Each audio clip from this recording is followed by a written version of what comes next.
Is this thing started here? What I need to press record? Yep. Have you seen Ed? I called. Okay, very good. Is he working? Very good, everyone. So he's better. Good evening. Cedric Twine, Chairman of the Clearview Community Services District. This is the Finance Committee meeting, April 14th, 2022 at 6 p.m. We're going to start with the Pledge of Allegiance. I pledge allegiance to the flag of the United States of America and to the republic for which it stands, one nation under God, indivisible, with liberty and justice for all.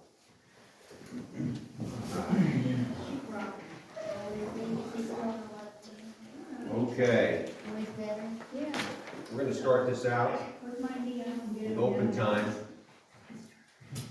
And those of you wishing to speak to, we're missing Dave Salvadano, he's the weather. Shell? Yeah, well, yeah.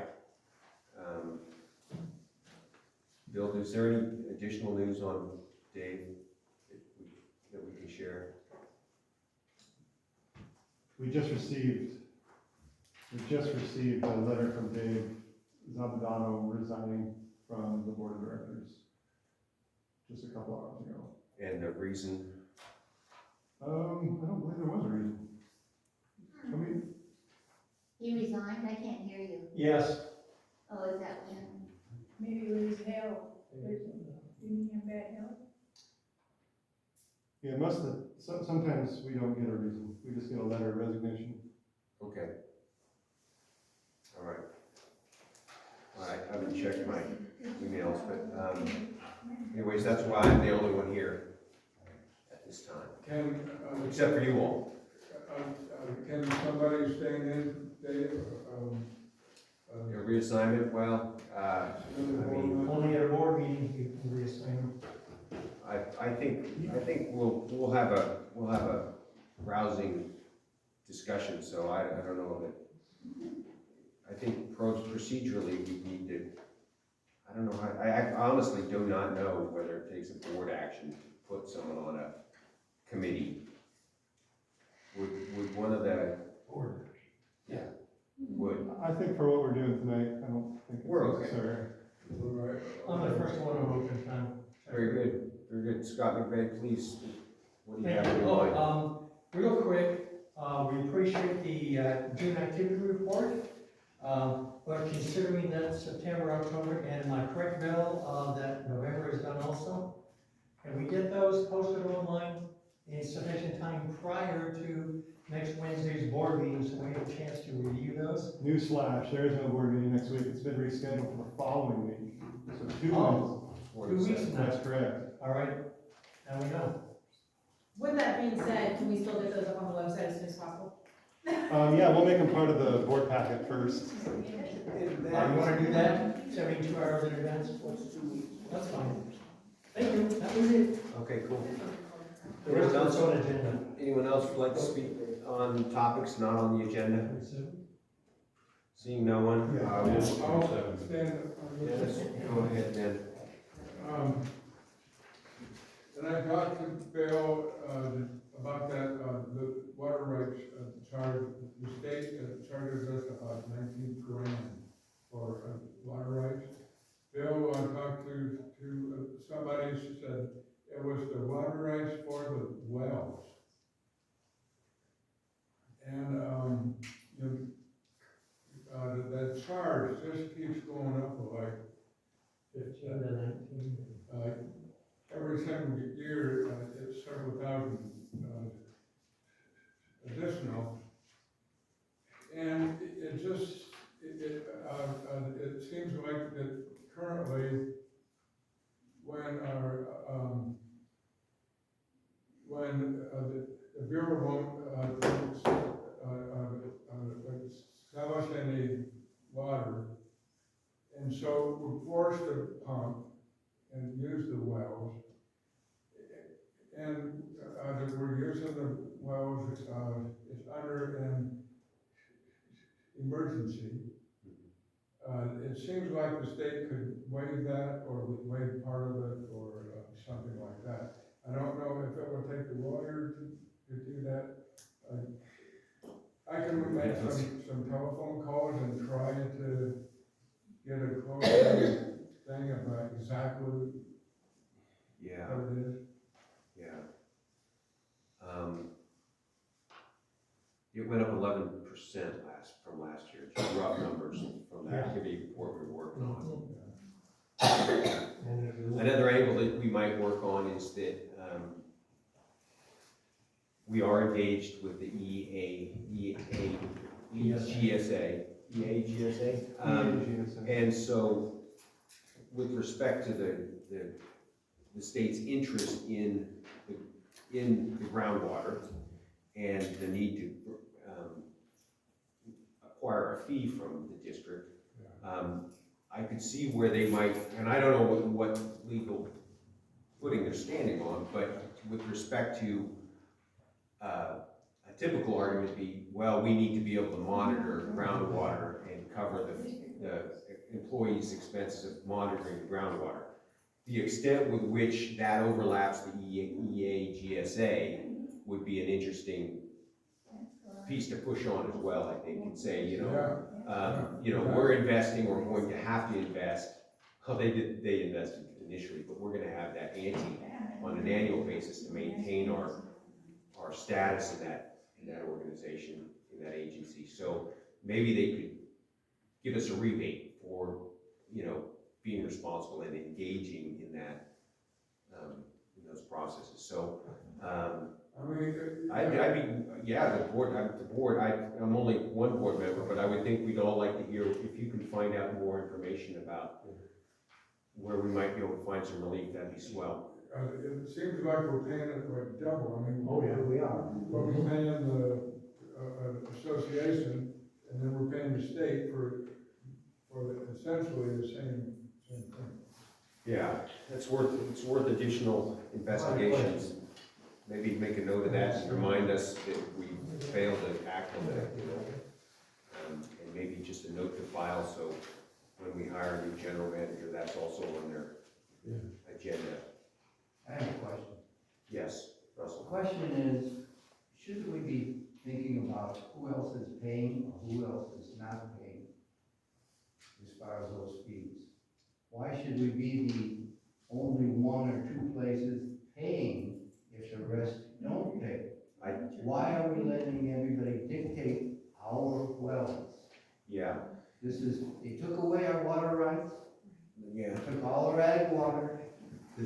Let's talk about what we should be doing for ourselves, Yeah. not for others. I don't have a lot to add to that, Russell, without spending a lot of time on it, but anyone that's a diverter or water user in the state of California pays a water fee. And the fees, I mean, it's a suite of people. I mean, they get their hooks in you, and you pay or you lose your right to that particular water diversion.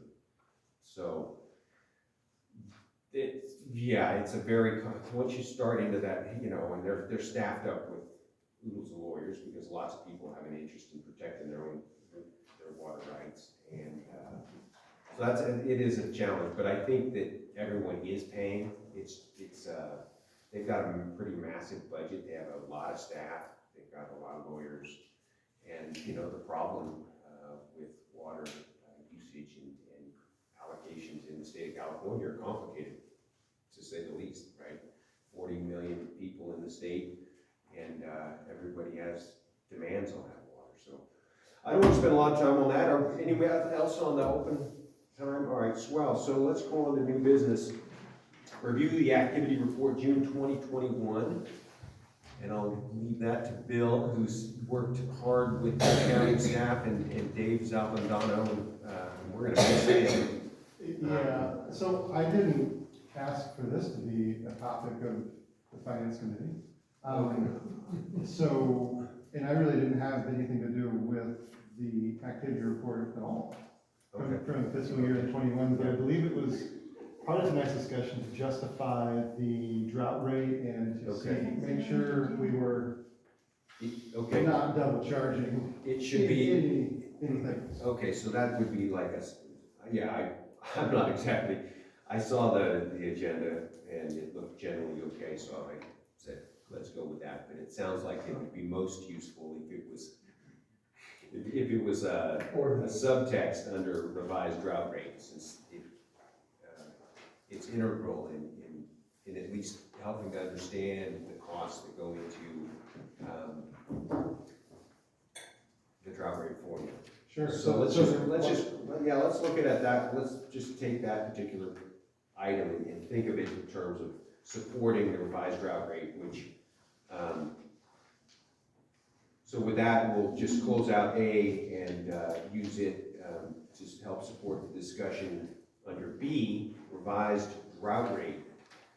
And just a little context, if you all weren't engaged in the CAC meetings that led to the Prop 218 rationale report and the decisions around that at the board. The drought rate was an idea, a conceptual idea that was hatched at the CAC meetings to try to ensure that the district remained fiscally whole when it was drawing on unknown and rarely unknowable sources of water during a drought. Typically, with the understanding that typically during a drought, you get a curtailment from the Bureau of Reclamation, and that leaves the district short in terms of supplying district customers with water. And so the idea was, there was a couple ideas. One was, just quickly, the central part of the idea was that the district needs to go out and shop for water to help augment the Bureau's allocation. That was a universal yes, and I think it still is. And so there was two ideas. One idea was, well, we'll have a fee on our typical monthly bill that will be a drought fee to cover some future expense for water sources that would become available in the future. But quickly when we were talking about that, we weren't sure what the cost of that water would be and when the next drought is going to be. So you have uncertainty around cost, and then not only one drought event, but and so you set a fee to cover a drought event, but then you have another drought event right behind it. Was your fee sufficient? And collectively at the CAC, we thought that would leave the district again vulnerable financially to be able to go out and shop for water. So we didn't have to, buy water and then run a deficit. And of course, at the time we were working on these rates, the district had incurred some really substantial deficit spending, which put the district in a real, well, we ran the bank accounts to zero, essentially. So the solution to that was to, sorry, Scott, I'm just thinking, oh, okay, sorry. No, I thought you were giving me a hand wave to keep moving. No, I'm sorry. Okay, that's fine. So I just thinking for context, because these things get stale, and I think people lose sight of what the why was behind this action. So, so it was the idea that came to the surface was to create a formula that, based on whatever water that you purchased, you could then set that along with the district's expenses for putting that water in the pipe, kind of like the rationale behind trying to come up with the initial Bureau of Reclamation normal year water, and hopefully we see a normal year one of these days, where we segregated, the rate schedule is, the methodology behind the rate was, the water rate was going to be based on what it cost to put the water from behind Whiskeytown Dam into the pipes, and then the base rate would be everything other than that. So base rate remains the same, but in a drought situation, you're not sure what water you're going to put in the pipe, whether it's going to be well water, or City Reading water, or McConnell water, or folks down south, we might, whoever. So, so the formula is essentially built, it takes a weighted average of the amount of water that you have secured in terms of purchases, its price, and then the treatment costs of that, with some other built-in things around operations and maintenance, chemicals, utilities, things of that nature that are necessary in terms of being able to take that, for example, McConnell water, $250 just an acre foot, and get it into the pipe. McConnell water would be going through the treatment plant, and so it would incur those costs. Well water would not, and so it has a different set of costs associated with it to get it in the pipes to customers. So based on the proportional amount of, so you have a price for each acre foot, or in this case we convert it to 100 cubic feet, because that's what we're built on. And you essentially just do a weighted average of the expected delivered water to customers and the associated costs. A weighted average would blend those two. So for example, in this year, we have secured 1,120 acre feet from McConnell. Correct. At a cost of $250, so you know, and then the associated treatment cost of that, and that's in the formula. The formula goes straight across the spreadsheet there, and everything's detailed, and the formula's in the top line there, so you can follow along with it. And then the only other water source that we got this year is district wells. That's pretty expensive water, but at least it's available to us, and we estimated demand usage of 1,800 acre feet from district wells.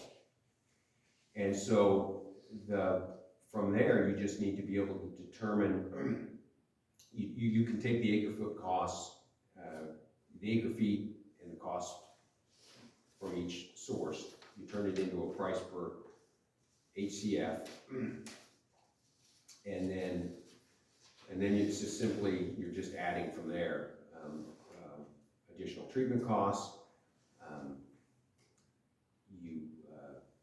Then the Prop 218 process contemplated a profit margin to be added onto those water fees, water costs, because obviously the financial condition you were in was zero, and the district's required by law to build a certain amount of reserves so that we have the ability to take care of ourselves if something goes south at the treatment plant, or repairs need to be made. We don't have to go begging, which makes sense. I mean, if you think about, I like to think about the district as kind of collectively it's our own, and it is our own, and we rely on it and expect it to be able to function. So during the Prop 218 discussions, that sort of prudent built-in ability to build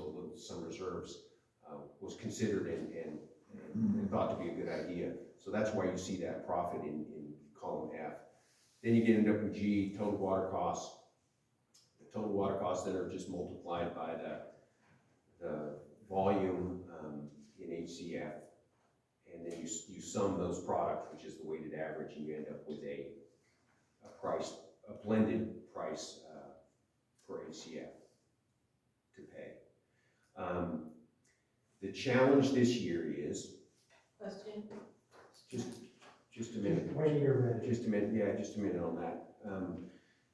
Because there's several moving parts here that are most years, this would be, it was relatively easy to determine what the costs were when we were doing Prop 218, because we had the district was spending money. Granted, it was spending money that was depleting resources, but it was spending money as necessary to keep the plant up and things like that. So the operating costs at the treatment plant, for example, we could rely on those as sort of a true cost of what was going on. Maybe a little throttled back, because even then, the district was running out of money, so that the idea of keeping up with all the maintenance that's necessary was getting tuned back just so we could stay afloat and pay bills.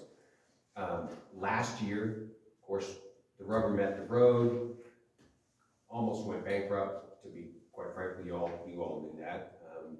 Couldn't get a loan because we didn't have any money in the bank, et cetera. I don't think we missed any payments on vendors. No one had to skip any salaries, but it was nip and tuck. I mean, it was down to a few, well, I don't know, it was very close to zero. We've begun to get some daylight there, but my point is, last year we did not spend money on maintenance at the water treatment plant. So when you look at the activity report for June 2021, the numbers are low because the district simply didn't have any money to spend on upkeep. And so we built a little bit of a deficit there. That said, I guess this would be a good chance, and I think it'd be smart to have Bill fill us in on a few things, unless you just have a burning desire to interject something. Bill could fill us in on his breakdown on the costs, considering that the way we spent money last year was, perverted is probably too strong a word, but it wasn't typical of how we'd want to spend money on a year in, year out basis to keep things running well. I think the activity report they need for June of 21, that ends the fiscal year, and just speaking on behalf of the treatment expenses, the chemicals were what they were, but the O&M is rather low. We budgeted $65,000. We only ended up spending $39,000 or $40,000. Much of that was because, well, we didn't have the money in too. That's kind of when I started helping out more in the district and not being at the plant to do some of the required maintenance. But this year, we're budgeting for $70,000 or $75,000 in water treatment plant O&M, and part of the packet was a breakdown of that. And really what that is the bare minimum expenses of the plant, whether we make 4 acre feet, 4,000 acre feet, that is the annual required maintenance that needs to be done. Some of that is regulatory, where we get inspected. Chlorine maintenance, rebuilds, things like that. So really that number that was $40,000 is more like $75,000, and it could be more, but that's really the bare minimum. And we have that plugged into the drought rate, with Centerville paying their proportionate share this year. Of course, we have more surface water than they do, not like last year. And then the chemicals, we are expected to see chlorine double by the end of the year. And liquid chemicals, we're not really given a forecast for the year. We're basically being told you're going to pay what you're going to pay. And we're also looking at long lead times too on that, so that should be fun. And then the utilities, those are going to go up. And the labor standby and overtime, that is what it is. And that's where the 51 cents comes from for water treatment plant costs. And if you blend that together with the well water cost, and on top of removing the state water fee, which was our bad. That was. Is that So that was completely? Yes. So it's not even $10 an acre foot? No. It's zero. Well, it was. We embedded it in the base rate under administration. Is that the The offset. 19,000? The offset could get built into the base rate, but we're gonna take care of that, I think. It wasn't part of the, Offset? well, because in 21, or the last, it was only 17,000 and now it's 19,000. So I mean, it's pennies, it's not gonna make a difference. Yeah, but that's supposed to be covered by the base rate. Sure. Yeah, and so then the base rate has a built-in. Yeah. Plus the 1.9 Accelerator. CCI. So, Yeah, so and that's a good place for it, because it is administrative, right? And I'll tell you what, when that was raised, and I appreciate the engagement, because it made me have it gave me a little deja vu moment, because it got me back to the activity report and reminded me how we went about doing that, segregating out all the costs for the base rate, everything, you know, because it goes back to, well, the base rate as compared to the water rate. So that, and just wrapping my head back around that was useful, and I apologize that I missed that originally. But Good catch, everyone. But it's a sound, yeah, no kidding. But that's the problem with, and that's why I reiterated what I did at this meeting, because as time passes and people get separated from all that effort and energy we put into the drought, the 218 process and coming up with, you know, the normal water rate, how we came up with the drought rate, how we segregated and developed a base rate that was equitable and a water rate that was, you know, and doing the base rate the way we did so that we could minimize the cost of water, because, you know, with the philosophy that everyone that has the base rate reflects that first gallon of water to your house, and then everything thereafter shouldn't have to necessarily be, you know, padded with some other unknown variable. Okay, so, Bill. So the end result is the new drought rate will not be $1.19, it'll be $1.04. All said. And most of that is caused by leaning heavily on the wells, which is the utility expense for the wells is the real driver there, right? Correct. And $250 an acre foot. And you're spreading out water treatment plant O&M costs over No, yeah, 1,000 or 1,120 acre feet and not 4,000 acre feet. yeah. Okay, And that'll be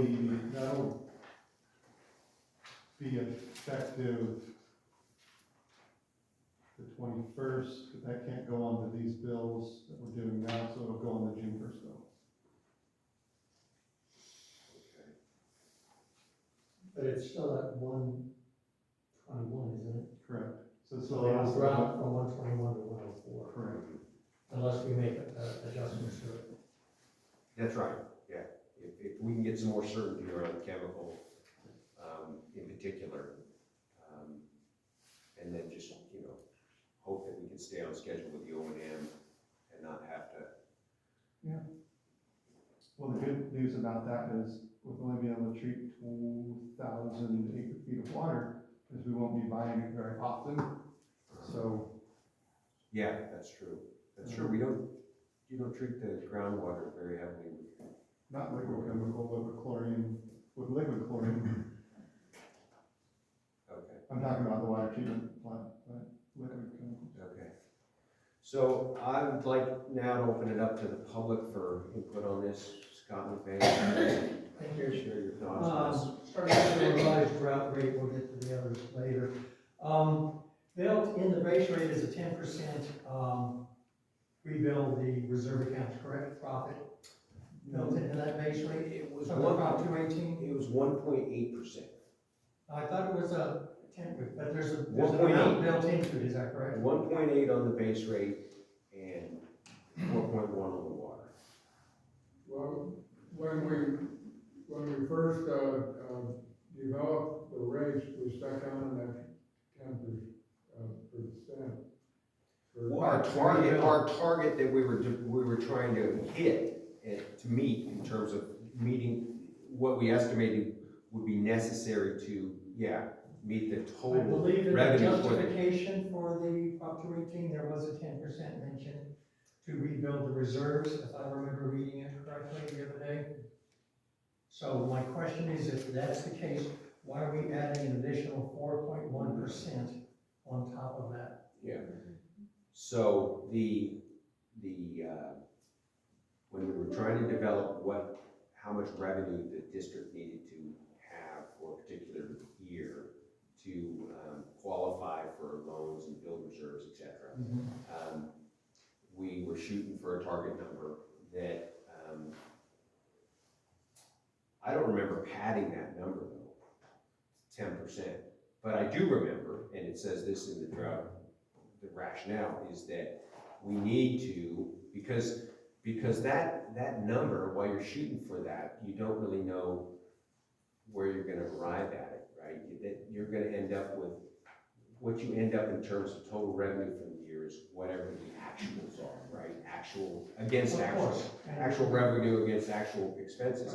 Right. But so to ensure that we had building reserves, we contemplated a 1.8% You talking the profit CCI? on the, no, No, on you're talking on the 1.8 base rate Okay. and 4.1 on the I don't water rate. remember seeing a 4.1 in the Yeah, if you look Prop on, 218. yeah, if you look on If it's there, fine. table 5, table 6, yeah. Okay. It's to ensure, because you don't know, I understand the rationale. yeah, My thing is if it's not there, then it shouldn't be here because it's a Prop 218 process to rebuild Yeah, reserve yeah, accounts. it's Okay. there, yeah. That's why I bring it up. The other thing would be a couple others. I appreciate the input on the state fee. Why is the telephone fee still there under the well? I know Bill worked on getting that phone bill reduced from over 1,000 a month down to 76 and change. Yep. Excellent. So the 278 per acre foot, it seems to me that pretty much ought to disappear because it's 76 and change. We're talking 76 a like month? 43 cents an acre foot. Is it 76, what's the? 76.50 something was it, Bill? No, it's gonna stay there because we're gonna have to figure out, so we did get the telephone reduced down at the wells from $700 or $900. The one I was looking at was Correct. 1210. And so, that is gonna now become we're gonna redirect that 1 cent per acre foot because we're gonna have to we're gonna end up bringing those alarms back here. Right. Yeah, so. Yeah, but that should be something brought up to the board as, hey, this is a proposed project, we bring the alarms in-house. Over the course of time, we'll save $8,000-9,000 a year. And, because you need to understand is the phones down there send out any kind of, even a minor alarm, and there's a charge for every phone call. You know, a buck or two. You know, depending on whether it's daytime, evening, or nighttime. And a lot of those, they're able to ignore. By bringing it in-house, paying Pace Engineering, whoever, to work it out, maybe we spend $6,000-8,000, but over the course of time, we save quite a bit of money for the customers. Yeah, so the telephone could get redesignated as HMI or whatever you want to, Okay, I know it's not much money, but so, it is something that we It's a should big- be taking a look at. so. And am I correct, that if we start relying on the bills, on the wells, that we're gonna need to boost the labor down there, that there's gonna be, more monitoring required, so that the labor at $10 an acre foot could easily go up? I'm not following you. Okay, right now, in this, justification, you've got labor for the wells at $10 Mhm. an acre foot. If you're down there more to monitor things and whatnot, is it not gonna cost more overtime, weekend, whatnot, Yeah, than that's, $10 an acre foot? that $10 is actually, the majority of that is overtime in standby for the You're wells. looking at $1,800 a month then, based on 180 acre feet. Yeah, the wells call That's it a even lot. in your budget proposal. Okay, the Mhm. 18,000 based on 10 months at 1,800 a month, which I understand. But going over to the water treatment plant side, why is that labor there when it says labor standby OT when even in the budget on page, is it 2 or 3? And it lists the labor standby proposed budget of $207,000 for the coming water year. Why are we paying it again in the water rate? because on the revenue side of the budget, the water, the $1.04 per HCF, to balance out your expenses from your revenue, that's why. Should it be listed as a cost, because is it not included in the base rate already? No, it's not, that's definitely not included in the base rate. That 85 or $86, whatever it is. Yeah, no. Per acre It's foot not part is of the not base rate. included? Out of curiosity, why isn't it? Why wasn't it part of the Yeah, base why rate? wasn't it part of the base? Oh, I think you're asking the wrong individual, Okay. why we didn't do that, because if I remember right, listening in on the CAC meetings, the water treatment plant costs were gonna be separate from the base rate, and it was only gonna be part of the usage rate.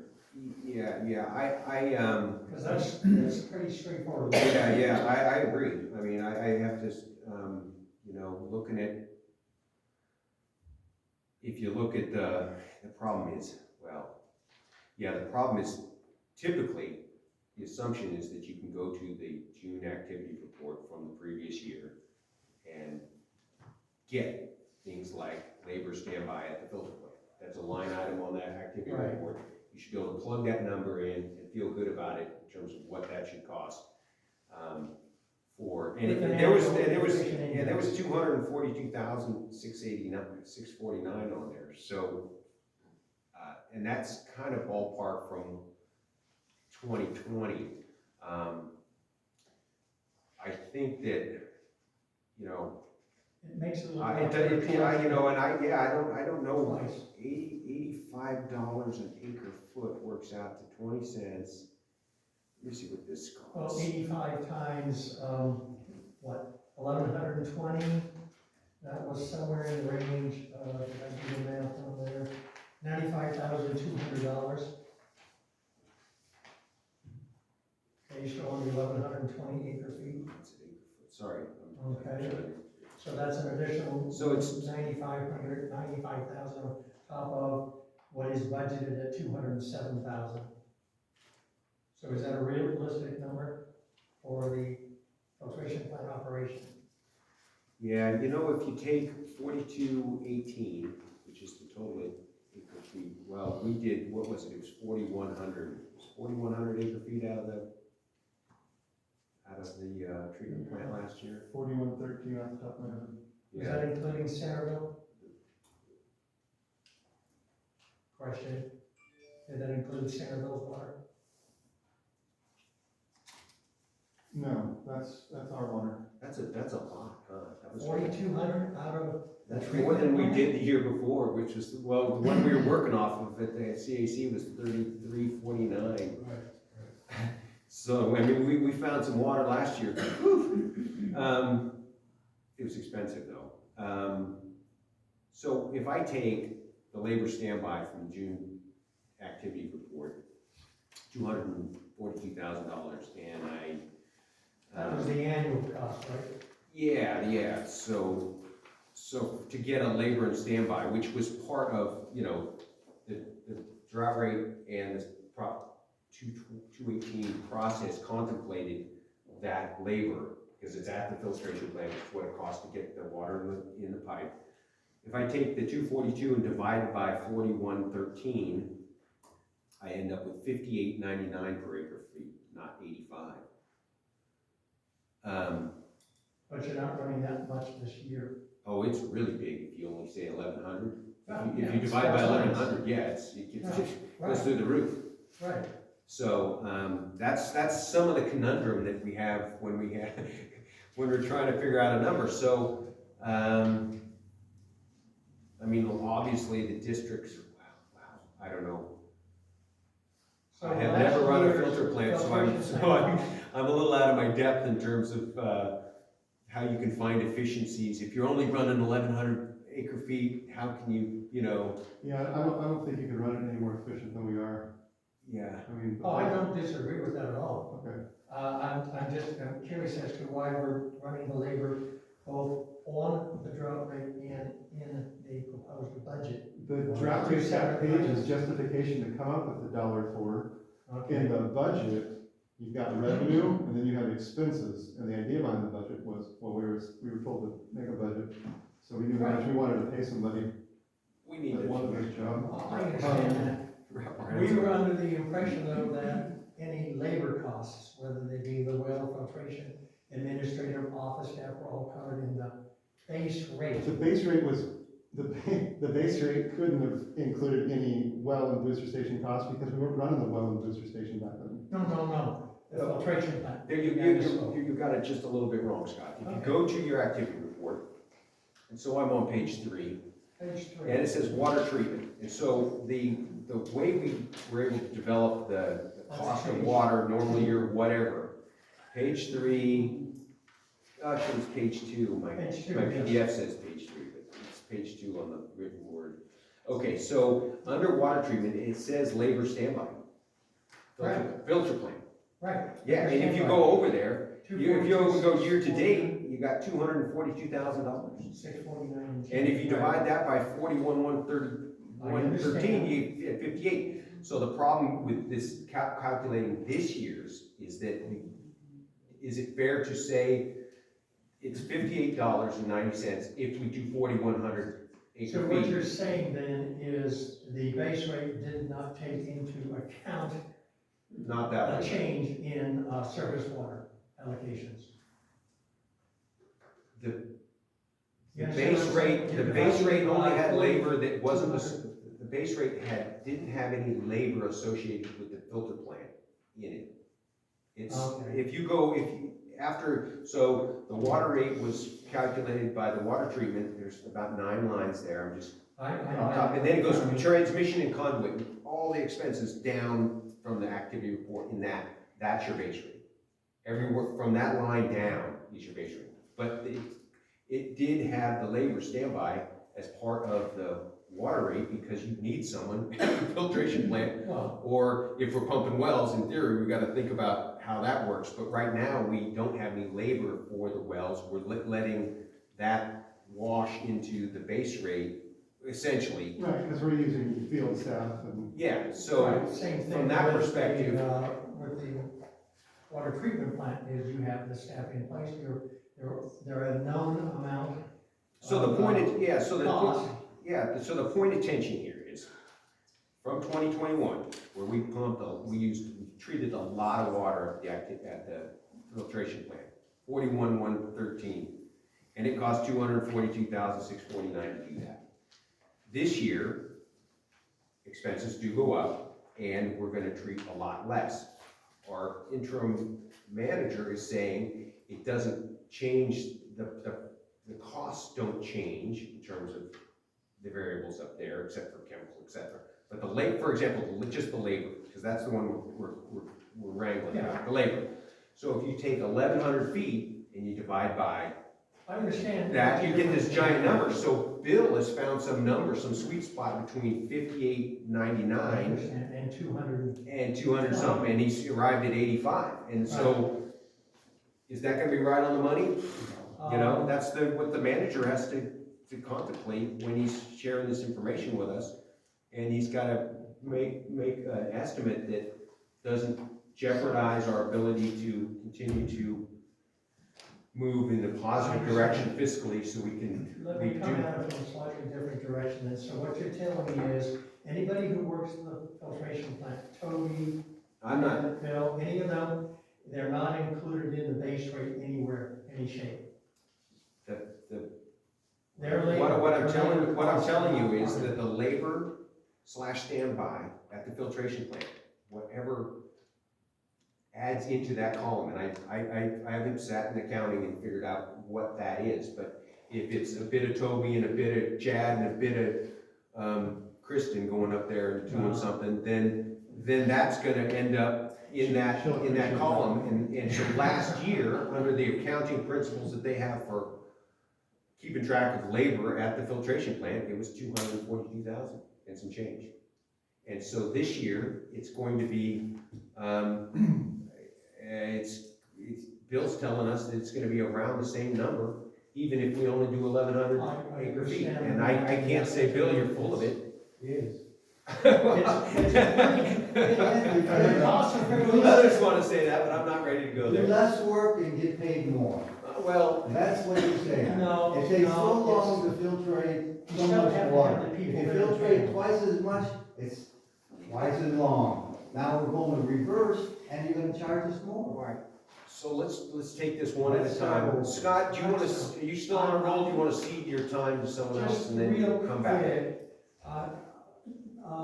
to clarify, the costs of filtration, running the plant are pretty fixed. Yeah, they minor a little bit, if you've got pay No. increases, no, why?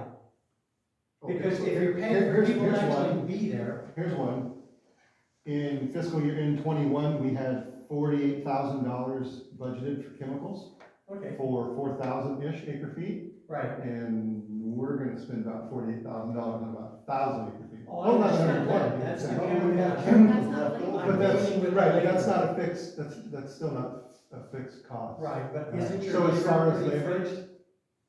Because you got, you yeah. stated that whether it's 4 acre feet or 4,000, the cost of operating the filtration plant is the same. Yeah, staff time. So it seems to me that the staff or labor standby would be pretty much the same with minor increases. That's why I don't understand why it wasn't put into the base rate. Yeah, to my understanding, it was not. You were at all those meetings, come on. It was because the activity reports, because it's associated with putting water in the pipe.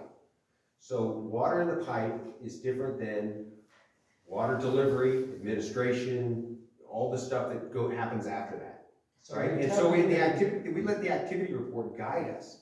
I So understand. we did segregate that out. That would have been another approach. I don't know if that would have been a prudent way to go. I don't think it didn't even come up in terms of that. Bill, does that cover the labor costs for the individuals? Or did they, on their pay sheets, have, codes for other activities? And some of their other activities ended up in the base rate? Like Chad having to come to the office for months on end when we're short-staffed. Did his paychecks get coded differently, or is that still filtration plant? You know, we code them as whatever we're working, Oh, but if we're talking about the budget, then yeah, that number reflects a properly staffed water treatment plant. okay, Yeah. that's what I thought. So that was my conundrum when I took a look at this, and it just seemed like it was double doing it, because you have the staff, labor's staff costs. It would only be double doing Sure. it, it would only be double dipping is if the usage rate wasn't part of the, budget, Right, all right, you answered my question. or, so.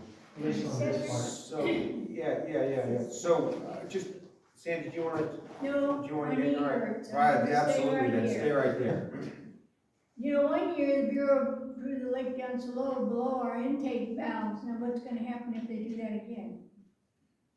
We won't have any filtration plant.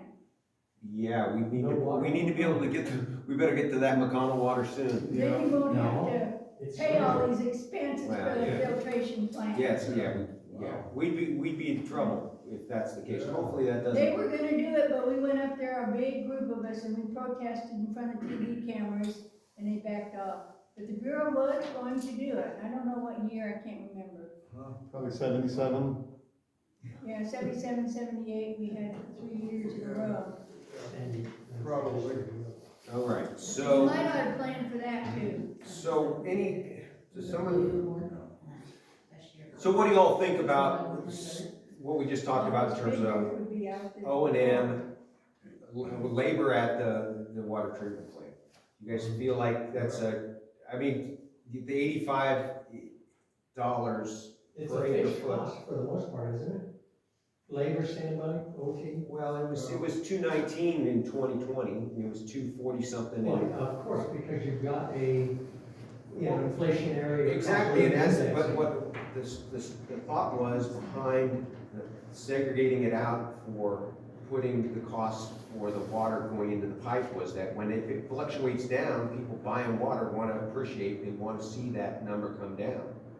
And if it goes up, it's got to be reflected in that. So if it floats 50 grand a year, for the sake of doing the math, we might as well do the math and segregate that out.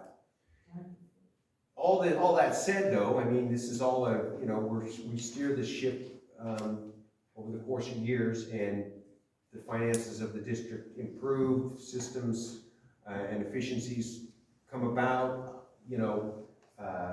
and then you contemplate this, for example, this rates framework is a 5-year framework. We contemplate revisiting it in 3 years, so this is the second year. Third year, we're gonna revisit it, just a little check-in, see if it is functioning or not, which was, another idea of the CAC, because, when you start doing the math, you think, holy smokes, the district will end up collecting too much money and there'll be, I don't know, things will be too good. Bill will sleep all day, I don't know. No, I jest, Bill, I know you're hard worker. That's fine. So, where are we? So, I think that $85 labor standby for the filtration plant is a fair, estimate. There's a certain amount of uncertainty with the year. You're only gonna collect a little over 95,000 for the year at that. Is that gonna cover the cost? Mhm. Okay. That'll be, well, yeah, and then if we did this again, So the And water, if we did treatment, it- the budget at 207 is separate than the charge for the water at the 85 per acre foot. I didn't follow. On the budget proposal, labor standby for the water treatment, 207,000. Yeah, but budget's a guide, Right. he's, So if so you're suggesting that it should say, One here says, it needs to go to 207? No, that's not the same every year per acre foot. Okay. I'm just looking at what the actual annual Yeah. cost would be to operate the filtration plant, whether it's 4 acre feet or 4,000. Yeah, so we're talking two different things there. O&M is one thing and labor and standby is another.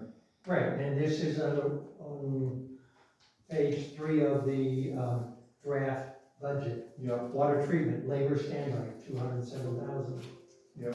And yet, Centerville's gonna pay the other half of that. okay, you understand what I'm asking?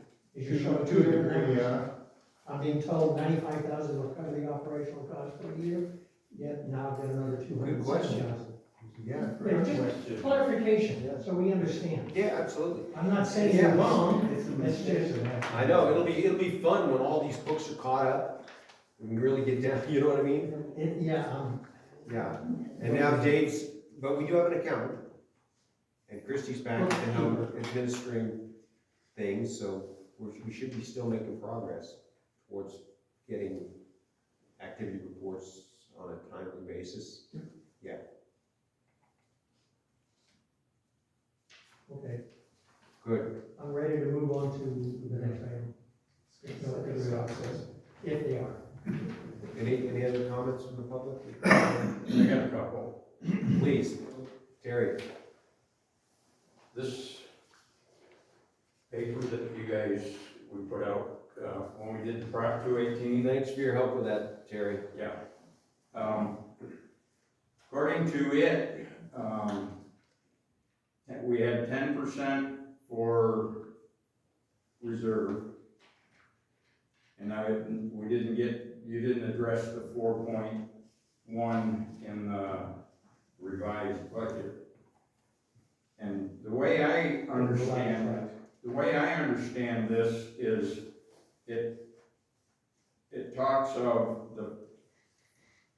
the water into the pipe, the cost of all the water, or the first gallon of water into the pipe. Yeah. Okay, the first gallon of water into the pipe has to be filtered, has to run through the filter. No, it's the first now, you're mixing the apples and the oranges here. No, So the base rate, why we had a base rate that was the same for everyone? This goes fundamental. Why is the base rate the same for everyone? There's no tiering. It's because everyone has a responsibility to support the district equally to receive the first gallon of water. correct. So that's why we have a First base gallon rate. of filtered water. I understand, but remember, this is the stuff that was being supported in getting that is all the administration. So it's the administration, it's the, if you look on the activity report, it's everything under the water treatment down that causes us to get that, the base rate price where it was. You still have to treat the water, which is because we're gonna have a different water bill. So there is a bill. That was part of the activity report when we did that, On the website. and it was the first gallon of water into the pipe. Here's the And the first, activity. No, That's delivered. the activity report from. Yeah, well, it both ends. It's gotta be filtered water if it's delivered to my house. Okay. So, all right, so what's, So the tell me filter, what's the deal? well, your charge on the revised budget here, you're charging $51 cents an acre foot for the 1120. On the revised, drought budget. Well, during a normal year, we would do all of the water through the filter plant coming out of the lake. Yeah. So now we're only doing 1100, and you're charging us, it's on the base that you run it through the filter plant to get it to my first gallon to my house. That's the way it reads. No, You know, it isn't. That wasn't how it reads. But that's the way it was presented to everybody at the meeting. The first gallon, or the No. $55 base rate was for the first gallon of water to your house. The meter. Right. Yeah. It has to be filtered. Yeah. There's no, No. All right. yeah. No, it doesn't include that. It's got to. It doesn't. It didn't. It did. I can look on all my spreadsheets and look at the formulas, and it didn't. It's clearly, and I don't know how many times we went through it, but it is, and I tried to explain this earlier, if you look at the activity report, the water treatment, the 9 or 10 items where it says total water treatment, that is how we developed the price. It was 32 cents or 28 cents, and then it got a little bump because we want to build reserves. It was the 28 cents. If you take from the June 2020 to get to the 28 cents per HCF for that water put in the pipe, it was 28 cents. It was using those 10 items. And then from there, transmission conduit, that's part of the admin. That's part of getting that first treated gallon of water into the pipe. So then it's in the pipe, and then it goes to transmission, and all those other expenses are part of the base rate. And there's labor in all those too, if you look. Yes. Under transmission, labor distribution, $282,000. And then you go down to customer accounts, labor, office, $160,000. Regulatory, compliance review, all those things, those are the things that are fixed costs that are more certain than the treatment up at the filtration plant. So it was contemplated. You can't mix those two together. I hope that helps.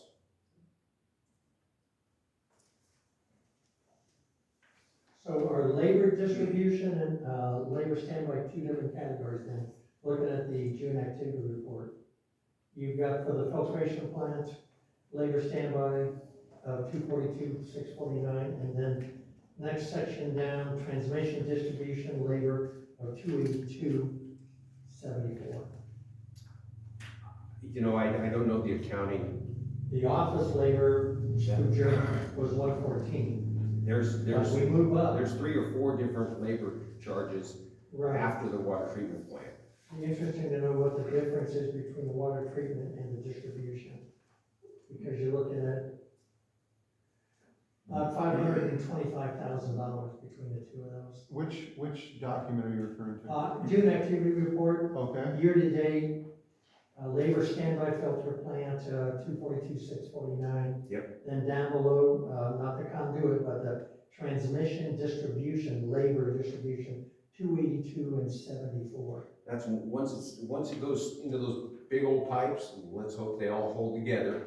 And they go to the big tank, and let's hope it holds together. We had more. All people that, working all that than- transmission This is two the eighty-two maintenance is around the, that. is the cost of repairs and whatnot for the Yeah. staff. Yeah, That was last year's fiscal year's cost for doing all of the breakage repairs. we also had more people working here too. So those numbers So it was reflect, those plugged in. numbers reflect a bigger crew. So we can hire more people. The problem is in the budget, Oh, you have no manager. that's right. So the labor, and then there's labor office, and then there's administrative general labor, Right. and all those add up, yeah. Well, that's, Right. yeah, it's. So you're looking at filter plant and distribution at over $500,000. Yes, Just- I mean, yeah, just looking at the numbers, yeah, there's a lot of expense there. Well, this was the But annual cost. It's a sprawling district. You've looked at a map, it's miles and miles and miles of district. 54. Is that Right. Yeah, and only 2,700 customers, so it's not very Are dense. those paying customers? Because we have a number who aren't paying or have on standby. Meaning the meters are locked and they're supposed to be paying 1081. So they're not paying the 55. What's your question? Oh, just in reference to the income and whatnot. All right, He said only 2,710 customers. But the 1081 is being paid by how many more? I think there's like 80 or 100 in that. Like about 100, okay. And about how many of those are not paying, and some of them owe $3,000, $4,000, $8,000, $12,000, one of them?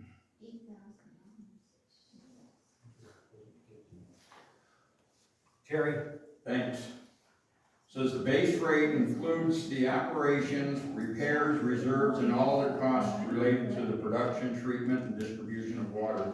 This is a monthly rate. Which sheet are you on? I'm on that thing that we did for Prop 218. Well, I know, but there's a lot of documents. This was the justification document. for the Page law. 8 is what I'm on. Okay. Let me see if I can find page 8. I'm glad you brought that up. Well, let me see if I can find I that. didn't get mine out.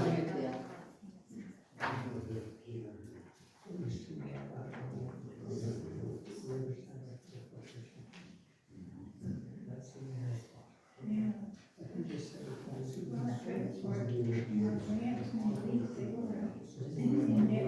There's the cost of water, charge for the plus treatment and labor expenses and getting the water to the tank. Yeah, of course there's distribution of water, production and treatment. Yeah, that's part of, The base rate. but that's a misnomer. That is not correct. That is not the treatment. The water usage says it covers the cost of water charged for the pure reclamation. Plus and labor expenses and getting the water through the tank and the filtration. And then after that, there is a treatment. They do a little treatment as it leaves that pipe. There's a special little sensor that checks to see whether or not they inject chemical as they leave that tank. Do I dare ask about it? We're good, I'm telling you, we're good, we're not double dipping on that, okay? We're gonna look at anyway, we're gonna look at another year, and see where we are in terms of expenses, we're kind of going in the right direction. I'm really concerned, quite frankly, and we got this on, I might as well talk to the public at large. I'm concerned about, unexpected infrastructure.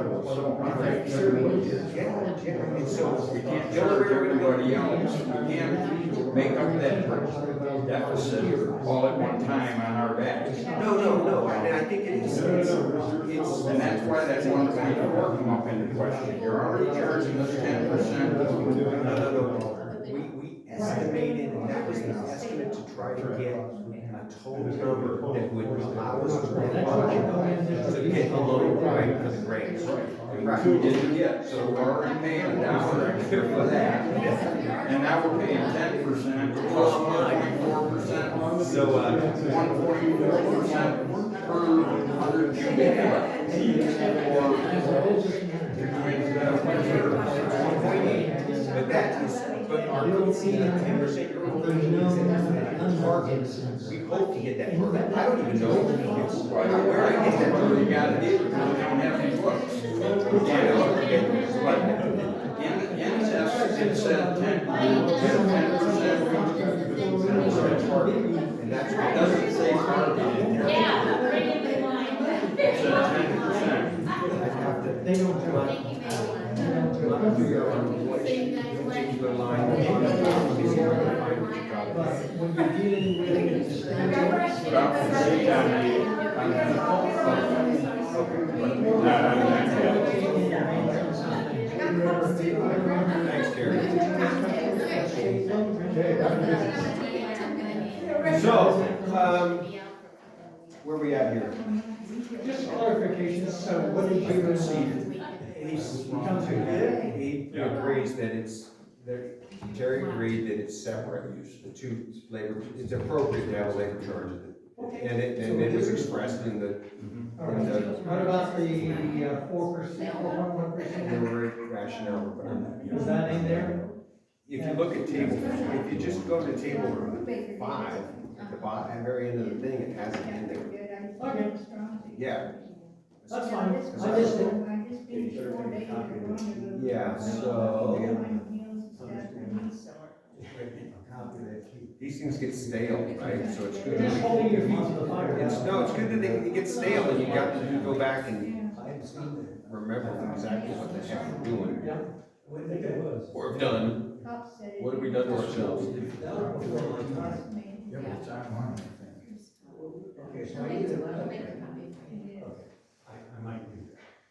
Yeah, so the 10% on page, if you look on the rate rationale reports, page 7, the CAC did game several scenarios to determine if these rate plans were likely to achieve the goal of the CAC to cover 2019-2020 district expenses plus approximately 5% reserves. So, Okay. yeah, and in that was, and if there's a line item on the profit piece to get to that. Thrown in there, it's all right there, is that right? Yeah, therefore, we have decided to utilize the base rate fixed monthly charge plus 1.8% and a water usage fee plus 4.1% to allow for reserve funds above the estimated break-even costs plus other costs noted below.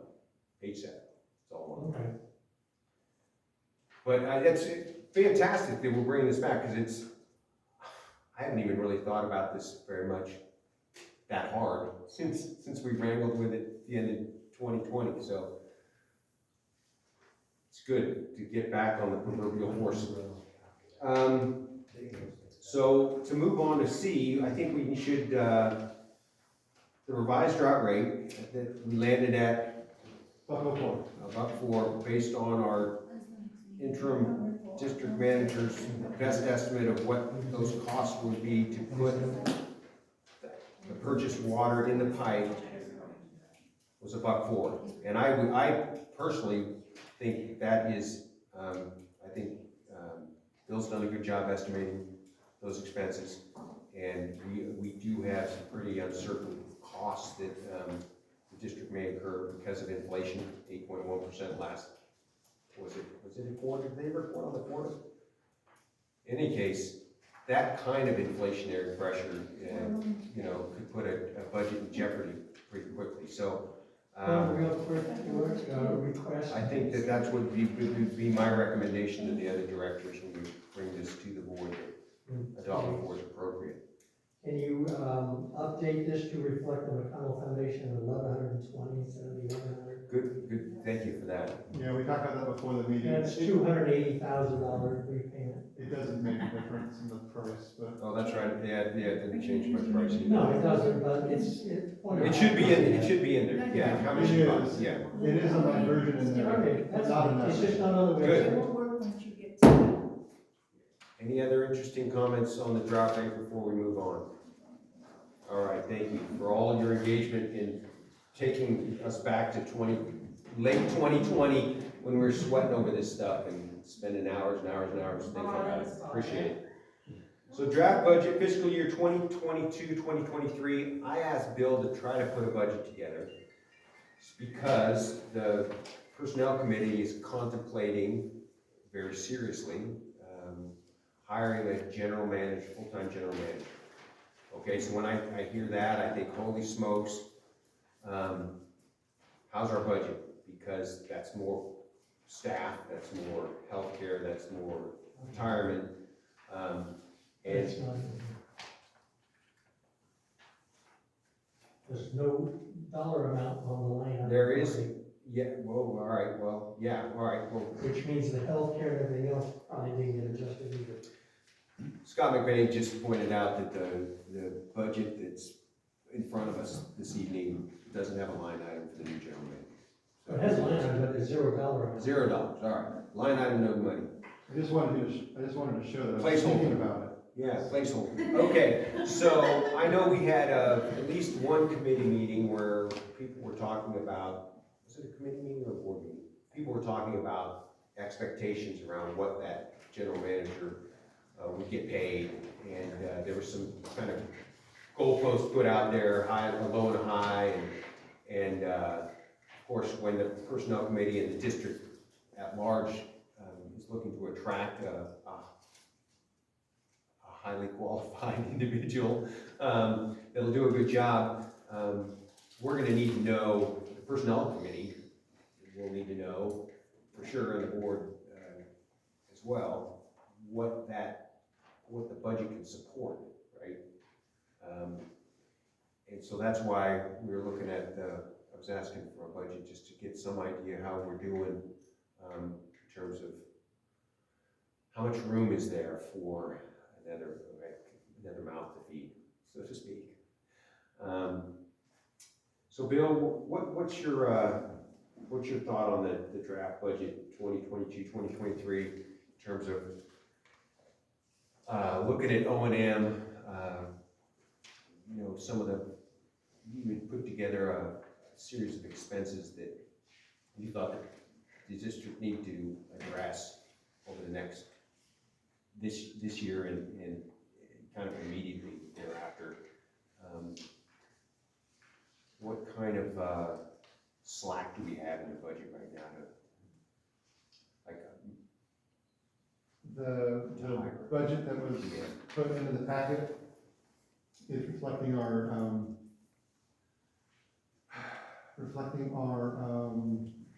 revenue, with the base rate going into effect July 1st of $56. Connection, not then because it goes up from 55, and then the current usage rate at $1.04. There's really no other sources of revenue other than some Centerville O&M. And then we took all the other, well, actually, we took the old budget and tried to scrub it and make it work right, because the old budget didn't add up the formulas. So I don't know how we were operating, but we were.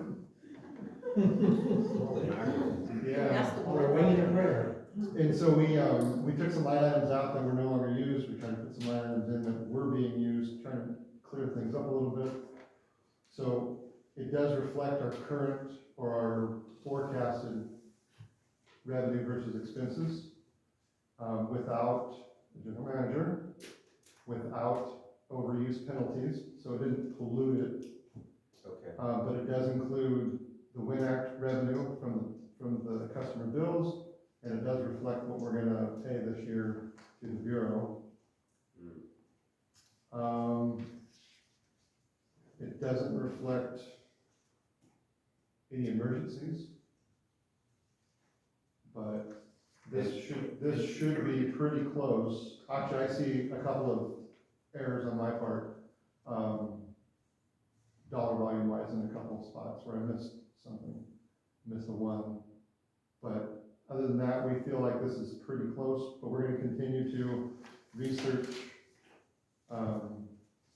actual costs going into this year, so we can get this updated. So this is the first release, so this is a very, very rough draft, but we feel like it's pretty close. It's a good start. Don't you think it'd be prudent that we do have an emergency, even if we start putting a small amount in budget for emergencies? That's your reserve accounts. Yeah, so I didn't wanna bloat it with a car fire emergency or a Zog fire emergency. I just kind of wanted to show what our current expenses are. For sure, yeah, we could add staff over, we could add staff time, no problem. There is some overtime for the guys, just kind of based on an average number of call-outs, the wells, that kind of thing. You know, right off the top of my head, So we can add whatever we want to it.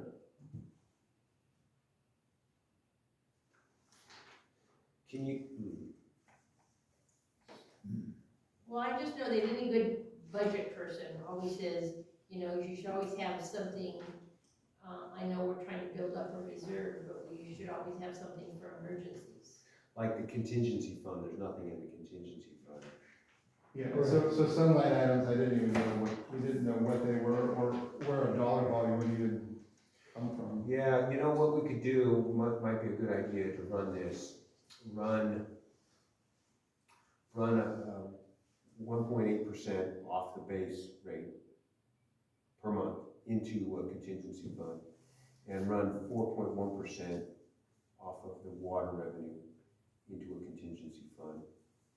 Because both of those items were for building reserves, so we should be bringing that off to, and have that reflected. as So part of remove the budget. 1.8% from the base rate Yeah, and remove, to a reserve account, I don't know what we call it, Where's but it it's, going now?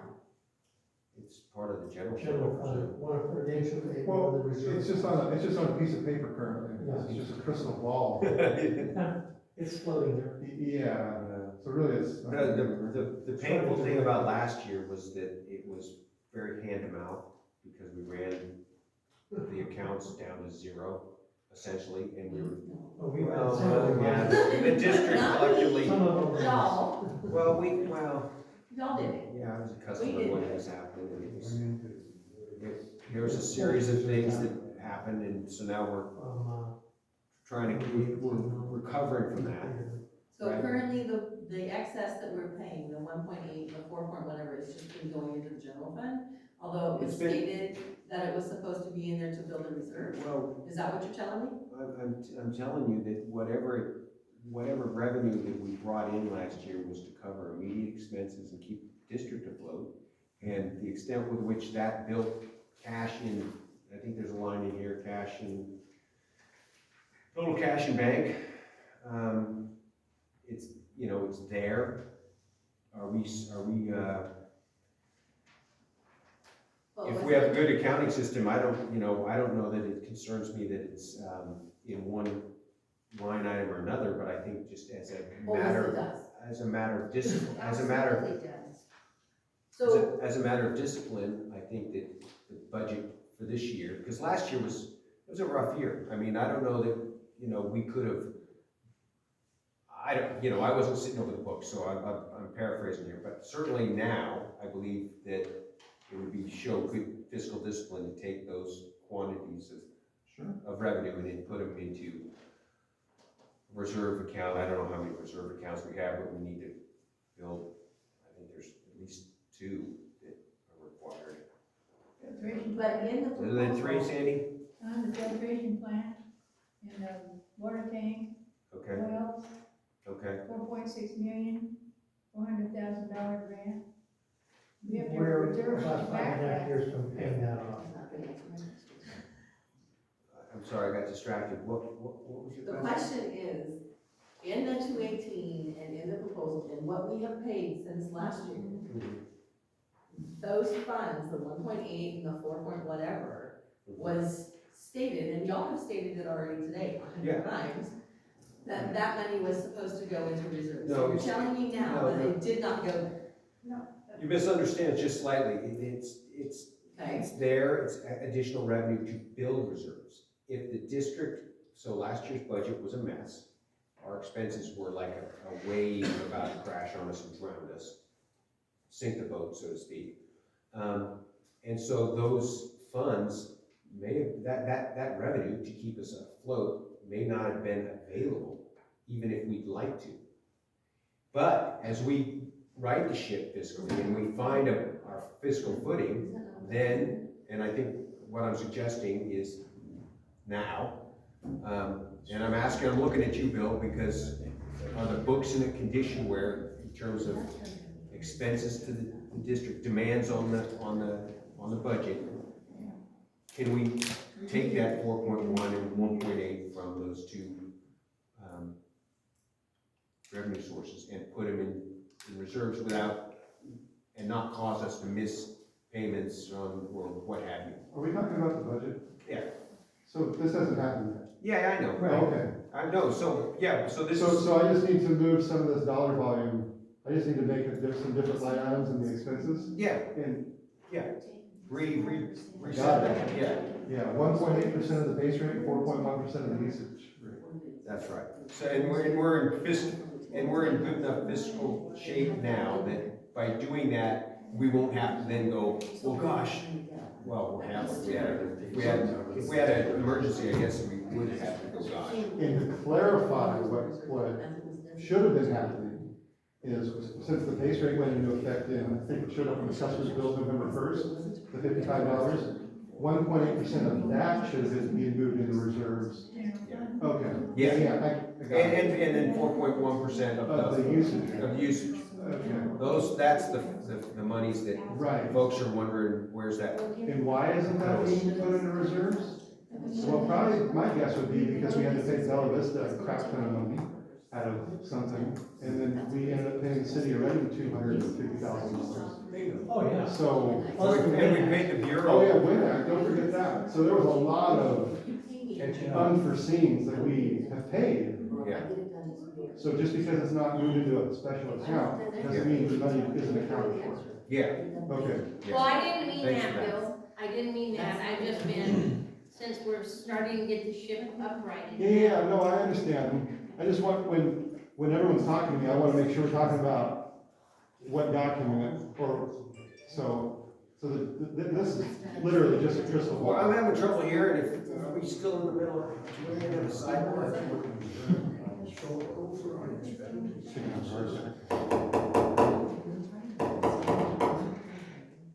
Did you wanna address the board?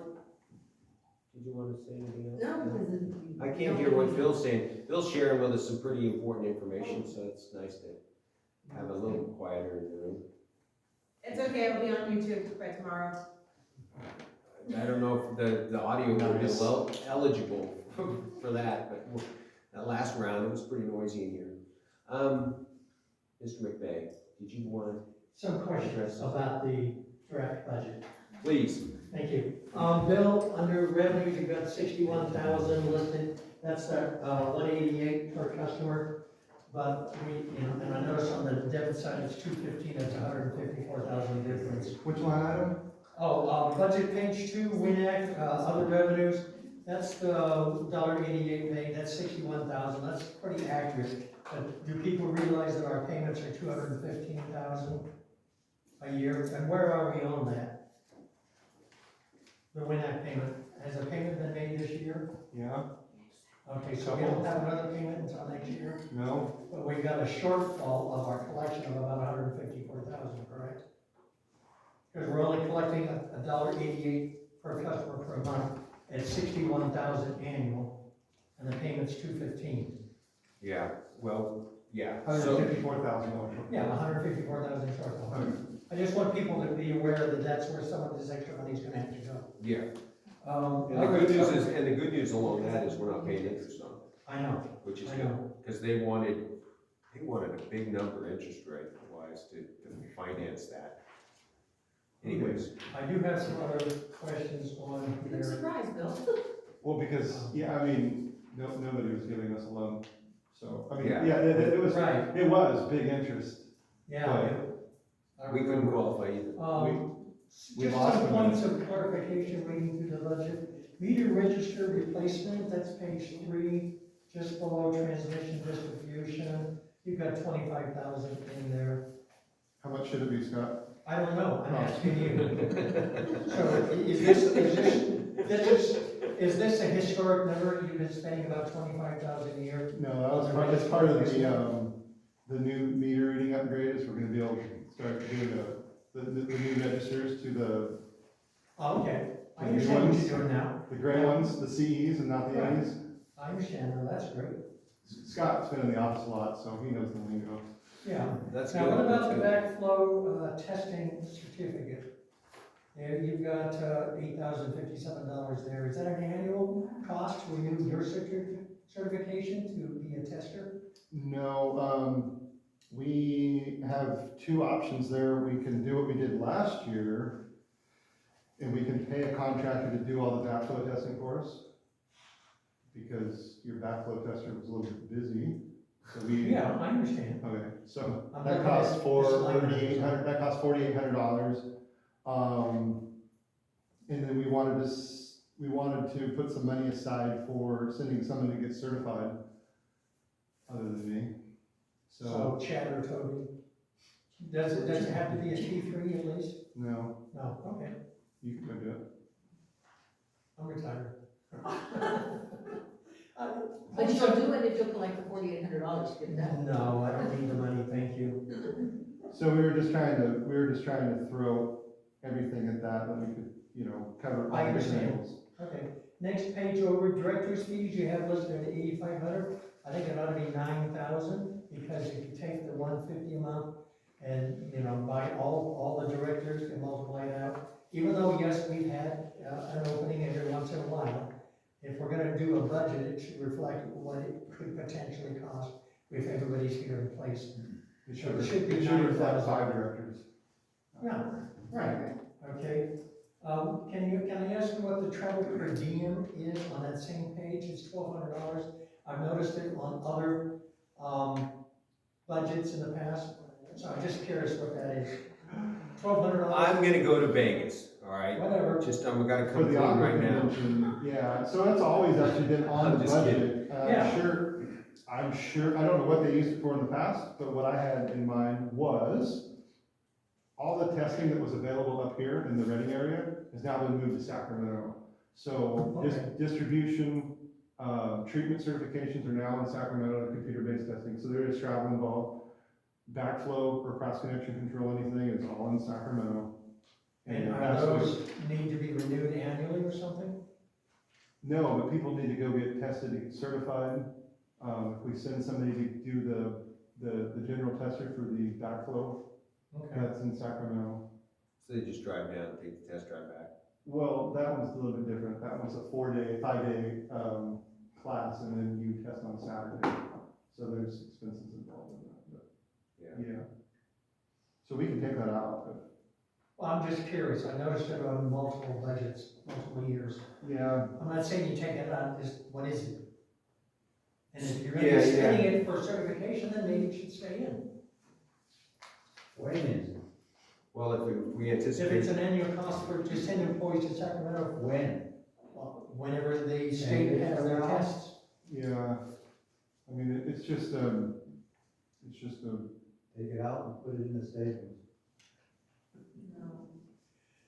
Then I also noticed on that same page, and I mentioned before, that their general manager wages set at 0. And I'm assuming that the healthcare, workers' comp, and all the rest was not adjusted for that is whatever a safe, wage that that is is. a very safe assumption.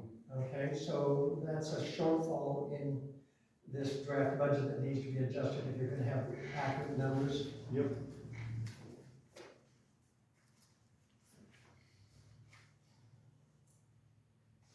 Okay, so you're expecting expenditures at 3.57 million and income at 4 million, and what was it? This page, just over 4 million, so you have approximately $500,000 excess, is that correct? Based on your Yeah, so some of that's gonna get moved into reserves. Correct. But I'm bringing this up as a point that if this is accurate, Yeah, this draft, with some minor tweaking, then that's where the money would be for the general manager. Exactly. Okay, and that's what I need people to understand. It's not just for us here, but anybody watching the video, anybody here in the audience, is how are we gonna pay for it? Well, if this draft budget is accurate, there's the money. Yeah. Okay? That doesn't mean we go spend 200,000 for our general manager. Hell no. Okay, but we know that we can build some of the reserve accounts and and whatnot. still cover a GM. But we have to take a look at long-term. My concern, and this is finance committee, we've got projects, tracking, 125,000 to rebuild it. The what? Your water tracking tank, number 8. On one of the documents. Oh, it no, shows right, yeah. 125,000 to rebuild it. Right, so part of the packet too is just to kind of show the finance committee and the public, just kind of what we're looking at, in immediate expenses treatment plant. We are trying to work on, Well, you had a whole A list of a grant. number of things. oh yeah, yeah, it's over $1 million. Yeah. And that's just, I mean, that's not even, that doesn't include a tank, that doesn't include some piping that's needed, but that includes most of the things that we can do in-house. And, I didn't see on here EAGSA, was there an estimate? yeah, I threw a number at it. Or did you? Okay. Because we're not having a finance committee, or a management committee meeting until, I think, June. The next general meeting is July, I don't know. Right. That's when they'll bring up the equity in rates. At least they said they would. Mm-hmm. So where are you gonna stick that under, the GSA ground, you put 10 grand in there, is that the GSA that you're talking about? Correct, yeah. Right. And right now, they're the ante is like 35,000? Right now, we're paying, well, just for the April review, I think we're gonna pay like $8,000 or $9,000. Mm-hmm. And so I threw 10,000 at it, just in case we get a reduction. But it could be more, it could be less. I didn't want to put it at zero. Unknown. Yeah, well, yeah, I think it's still worth pursuing, for sure. Okay, so Thanks for That's that, my thanks for questions your on the time budget. looking through that. I do have some Scott? questions on the activity. If you want to get back to that. Sorry, I spent hours going through all this stuff. That's awesome, yeah, and so let's, so from maybe the next, in your revised budget, take a while, let's stick a number in for a general manager, and then get their health and retirement in there as well, just so we can kind of see what the heck that looks like. It really just depends on if they're gonna be a new PERS employee. Well, let's If do they're a one, let's classic do one as a employee. PERS employee and one as just a Joe Blow off the street. And Contract. how much are you paying them? Nothing. Let's put 120 grand down. Just Well, to, by the time you add just one. for the sake of doing the budget, health we and need to see. whatnot, 120 is probably good. No? we can always go down, but let's see what, you know, I mean, I don't know. For doing a draft budget to get a general idea. I'm not saying that's what the number is, but in terms of gaming the budget, I mean, Yes. You only have 3 candidates. it's 2022, things are pretty expensive out there, and labor is tight, so, well, I mean, I don't know what the folks will work for, right? We haven't asked them, we haven't floated it to them, but we need to know where, at least where, because 120 was the upper limit, right? So if we're Yeah, gonna, we all said no. if we were We all gonna, said absolutely if not. we were gonna look at that as a potential expense, we should see all the guts and feathers on the ground. Hopefully there's an update at the meeting. Okay. Thanks for the work on the draft budget. Oh yeah, it took everybody to get that together, so. Okay, good. We'll have, Chad, when you get it tuned up a little more, he'll report on that one. Yeah, yeah. That'd be good. Come on. Let's see. Let's move on to operations and administration. Oh, do I have it on You did. I mean, you guys like keeping up these freaking agendas, man. I'll tell you what. there? Scott made the. Did you change this? Because I don't remember this being on here. I haven't made any changes to anything. What are you doing? I think it's this. Not since you asked me to. All right, let's make this brief. It's Thursday night. I don't know, I think we pretty much brushed on everything. Okay. For, March, we used, 7 acre-feet of surface water, we budgeted for 5, Not bad. and, Ouch. 103 for groundwater. And our target number was 112, so we weren't too far off. Okay. Okay, so we just a little bit heavy on the, well, that's close enough. I mean, that's only a couple of acre feet. 7 and 5, I mean, we can't be dogging them. over 6.89, so That's pretty close. 1.89 off from our number. A challenge. Hell, that's almost, that's like an 18% overrun, what the hell? We like it at one. Okay, so let's move on to questions and public comments before we adjourn. Anyone else with some grand? Oh, Take a, I'll take my turn. yeah, take a freaking number, huh? All right, what do you have? It's nothing bad, it's more towards Bill, sorry. Bill? This is my turn. It's nothing bad.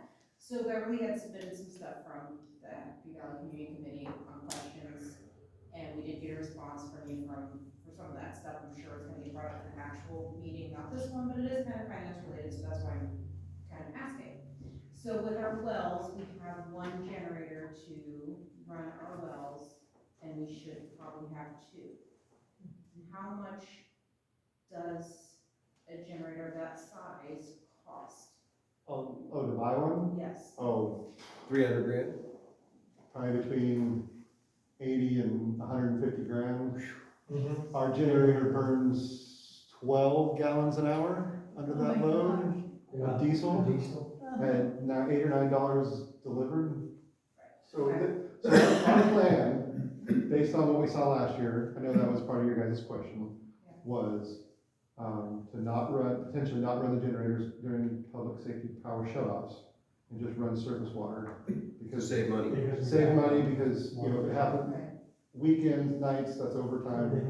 And then renting a generator is a nightmare. And then if we did get a generator and then wiring it up to our receptacle, okay, and then you have the fuel cost delivered, it's just not So that was part of my question, because I don't know how, obviously, feasible. I'm like, I understand, like, I've sold generators in the past for previous jobs, whatever, I don't know what capacity size that you're at with your guys' generator, that's what my curiosity was, because I'm like, well, if we have a $200,000+ credit card with Tri-Counties, I'm like, why couldn't we theoretically buy one with the credit card versus trading our finances and then pay off the credit card quickly with lump payments, so then it would build our credit score at the same time without having to pay too much in interest on the credit card, but then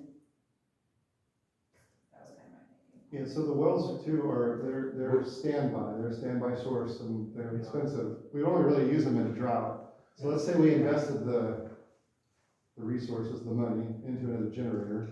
And So then now we have a two, drought. now we have two 225 kW generators, and then we're not in a drought. Now we have two that we're gonna do maintenance on. For years. So I think we to spend drought. like $1,000 a year in oil changes on that one. So it's something I'm gonna keep an eye on.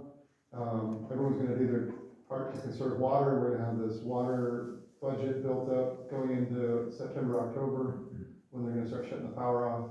And it's Yeah, it just- is late in the year when it happens. It's gonna work out. Actually, Hopefully. they're forecasting it to be sooner, but I think They we're gonna be already okay. did. I already did an Eastern Shasta and Yeah. County They were this doing last some weekend. upgrades though, Yeah, to their but system. with the high winds, I mean, that we just Yeah. had. I mean, if they shut the thing off for a week, then that's a different story. But last year it was like 18 hours at a time. Couple Yeah. days and stuff, yeah. Yeah. So it was just a curiosity thing. No, good question. But I think the question from the committee, the HVCC, was, were the generators sufficient? Right, And the one we have, I'm assuming, in my response I wrote, I'm assuming you meant, are they sized properly, and they are. And we only own one for the wells. which I think you had said that we should technically have two. If we were gonna for do proper if we were gonna do a, long-term, I think. standby generator operation for groundwater production, you'd have to have two. That's standby when the power's out. Right, for extensive periods of time. So it was just a curiosity thing, like I said, it wasn't anything bad.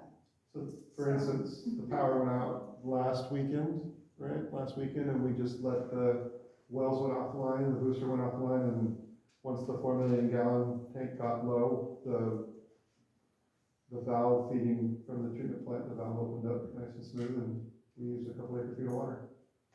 That's why the extra For free. 2 feet. And thanks for those sorts of questions, because that's, you know, ideas are what make us better, right? So if you have a good idea, please share. Bill just answered number 3 over here, so don't worry about number 3 on that list. Save time. Number 3? I don't think we're on 3, we're on 5B. No, I was So, backing you up said- just to save some time. Oh, That was a state loan question. oh, yeah. Yeah, that's answered. Okay. I'm assuming that, Scott McVay. she was, referencing the, line of credit through Tri-Counties. And I'm assuming that the district has not tapped into that funds at all, is that correct? That's correct. Right, good. Where are we standing with the Trinity PUD money and the, restoration money? I'm showing in the June activity report of somewhere that is, if I'm reading this correctly, expenditures on the restoration fee of $83,100. Mm-hmm. Okay, that was so- actually paid out. Okay. Yeah, there was surface water. Trinity PUD says it's only paid out $429, yet we're showing a minimum of $1,242 collected. Mm-hmm. So we were just kind of curious about that. And, are we gonna be in the future activity reports, maybe like November or whatnot, be able to see how much, was collected that should not be paid to the Bureau? So Correct. that we can begin to take a look at credit, whether it's credits to everybody's account for the overpayment of those 2 items. Yes. Okay. So the Trinity PUD that was the charge that was on the bill. We paid the Bureau 12 cents an acre foot. Right. But and we, it should have but been the 0.0. district charged the customers 12 cents per unit. Is that right? Something like Yeah. that? It's Yes. 12 cents. It was supposed to have been 3 cents an acre foot, and that was back in November, December, and it got magically changed to 12 cents and charged us per unit, Correct. versus it was really only 3 or 4 cents for the acre foot. And so the most recent one was the CDP, the restoration fee. And that was, part of that for last year, there was Bureau water. Correct. And then we did the, programming for the new rates, and we did have them program that in as a line item.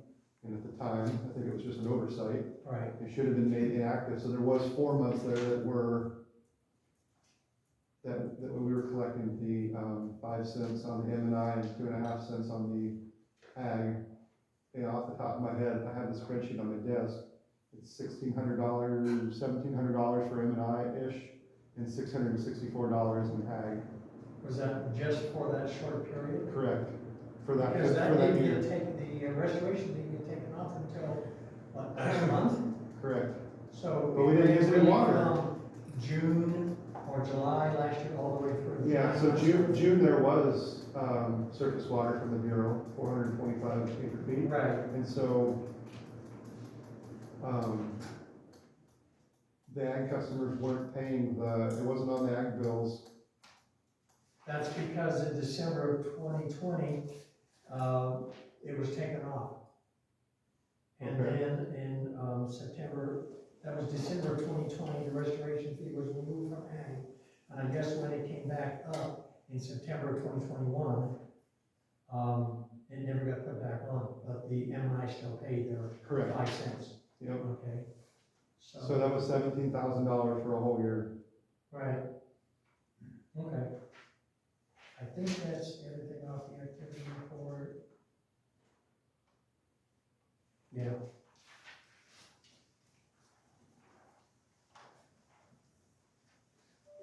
So Bill, we brought it up, last year about, are we billing the fire departments with our water use, which is income? Do we have, and I know that we didn't have really a game plan, do we have one for this year? As far as their metered connections or fire water? Firewall. Fire water. Oh, yeah, so we did have a plan last year. We collected, it was less than an acre foot of water.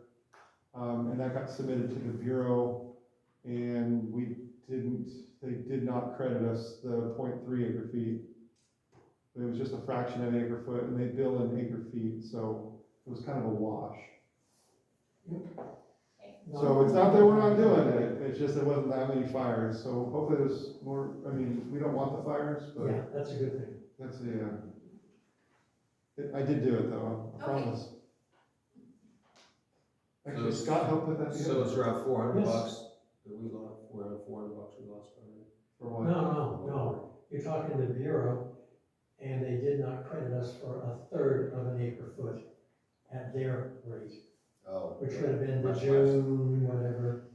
Yeah, okay. Even at ag, it would have been $75 less, 2/3 of that, so. Good stuff. Anything else, Jared, you wanna go have a little more? No. All right, good. Not right now. Good, I'll wait, right. Good, all We right. will have the September, October, November activity reports up with the packet prior to the meeting, or meeting. Yeah, so, the next 2 months were closed, so September, October's closed. They were working on November, December, January today. Good. Can you share with us what the difficulty was closing September? It seemed to take 3 or 4 months. Well, yeah, we've only had a staff bookkeeper for 6 weeks or 2 months. I mean, not to give you a line of excuses, Well, I but, thought the but- bookkeeper but- from Centerville was helping with that. well, yeah, let me finish. Sorry. So the program's a disaster, and I mean, in intergalactic proportions. It took years to get to where we're at, and I'm just learning this as we go, to explain it to you. And so to bring someone in, 2 people for that matter, and expect them to fix it in just a few short months, well, I thought it was gonna happen, but it didn't. Furthermore, there's a plan moving forward, it's called QuickBooks, and that they're very fluent in. They're closing months, we're getting there. Good. It's out of my control. I didn't do it. We're And not beating up, but we're trying to understand. feel like you're being influenced, yeah. Oh, No? give me a break. I don't really. So the answer is, yeah, we have at least 2 months that are on my desk that I haven't reviewed yet, and the Okay. board members haven't seen them. September, October, and I hope hopefully in the next week and a half we have more. Excellent. One final, then I'm gonna be quiet, so you can talk. Where are we on the audit? That was supposed to have happened? Is it? Monday, we've battled through a giant data request for the new auditor. They're very thorough. So Monday, tomorrow there's a phone meeting with the auditor, but they're gonna be here Monday. All right. You're at the filtration plant Monday? I think they're here almost every day, but yeah, probably. Oh, you mean during the audit? Yeah, no, I'll be here. I'm kidding. No. I'm kidding. Hi. No. Speaking of costs. Running high. I'm done. I just have, you're saying we're paying $8 a gallon for diesel for the generator? So delivery is, bulk delivery is expensive. I'm just guessing at 8, even though it's $6.50 in town or $6.30. 5 something a gallon. You can Okay. find it. Why do we not have a service truck with a tank on it and do our own? Because we pay a ton of money, we pay a ton of money just to store 400 gallons of the treatment plant in environmental, resource management,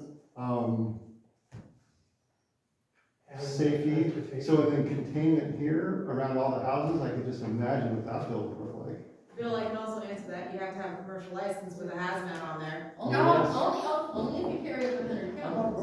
Because our leads have tanks on the back of our trucks, Yeah, And we fill them up, and we have more than one generator. yeah, Because of the multiple powerhouses that we have, right.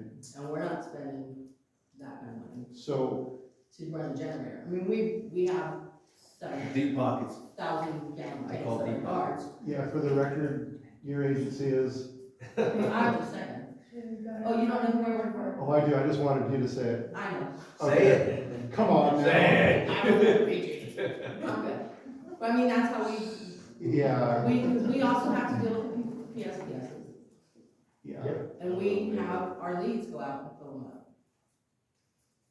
And if it takes 2 or 3 trips to fill the damn generator, that's fine, but I just don't understand why we're paying that kind of money. I mean, fuel prices are up now, but they weren't before, and if that's what we're paying for delivery, that's insane.